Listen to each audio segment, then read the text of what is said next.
Monsieur le vice-président, chers collègues, notre région a connu cet été des événements dramatiques. Une flambée des violences barbares pendant plusieurs nuits dans de très nombreuses communes d'Île-de-France et de France.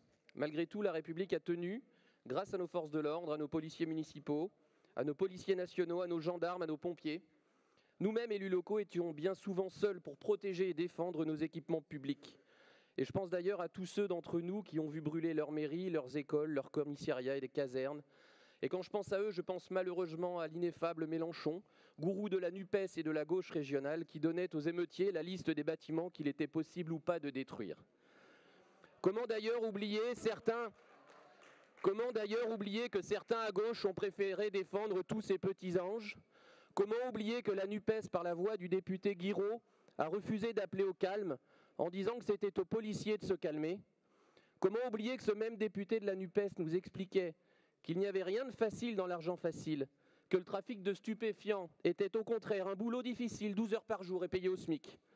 Comment oublier que la NUPES, par la voix de Madame Rousseau, a été jusqu'à poser la question de la légitimité de la barbarie des émeutiers, en demandant si les pillages avaient à voir avec la pauvreté? Comment oublier les propos honteux, la police tue, ou les slogans à vomir, tout le monde déteste la police dans les manifestations interdites? Ici, nous avons été les seuls à affirmer clairement notre soutien aux forces de l'ordre. Dès la première séance, après l'élection de Valérie Pécresse, nous avons lancé avec Frédéric Pechnard le déploiement du bouclier de sécurité que nous ne cessons depuis de développer. Et c'est un outil essentiel pour nous, maires de petites et grandes couronnes, pour renforcer la vidéoprotection dans nos communes ou améliorer l'équipement de nos polices municipales. Chers collègues, la région finance toutes les demandes, toutes, quelle que soit l'étiquette politique du maire qui les dépose. Comment expliquer aux maires de gauche qui sollicitent le bouclier de sécurité que leurs représentants de la NUPES, ici, dans cet hémicycle, contestent, combattent et attaquent ce dispositif? Et dans le même temps, comment expliquer aux franciliens que la maire de Paris ne s'en serve pas alors que l'insécurité explose dans sa ville? Vous savez, chers collègues, Madame Hidalgo peut mentir à tour de plateau télé en expliquant que la région ne sera pas prête pour faire oublier ses vacances à Tahiti. La région sera au rendez-vous des Jeux Olympiques. En revanche, on peut se demander si la maire de Paris ne joue pas à torpiller la capitale. Les enjeux de sécurité sont parmi les plus importants à l'occasion des Jeux Olympiques. Pourtant, elle refuse encore d'armer sa police, refuse toujours de solliciter la région pour l'aider à équiper ses agents, refuse en réalité de renforcer la sécurité à Paris, qui sera la capitale mondiale du sport l'année prochaine.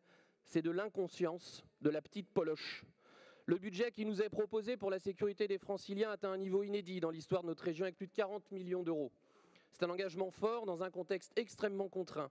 Vous le savez, nous avons également débloqué 1 million d'euros il y a quelques semaines pour sécuriser les commerces, les établissements visés par les explosions de l'antisémitisme.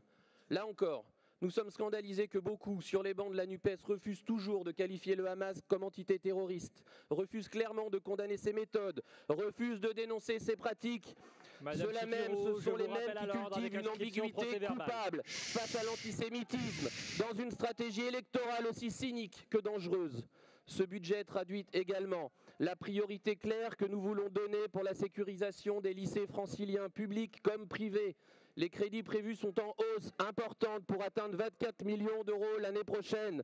Car oui, dans nos établissements aussi, nous faisons face à une explosion de la violence. Attaques au marteau, au couteau, tirs de mortier. Et la communauté enseignante est même trop souvent et directement ciblée. Nous finançons toutes les demandes d'aménagement, de sécurisation, y compris de caméras de vidéoprotection qui nous sont transmises par les proviseurs. Là encore, comment expliquer que sur certains bancs de l'opposition, les refus de ces opérations demandées par ceux qui font face à cette violence au quotidien soient prononcés? Quel degré de fourberie faut-il atteindre pour ne pas mesurer les dangers qui existent à l'intérieur et aux abords de certains établissements? Nous sommes fiers de l'annexe qui nous est présentée aujourd'hui. Elle contient les crédits nécessaires au doublement des effectifs des brigades régionales de sécurité.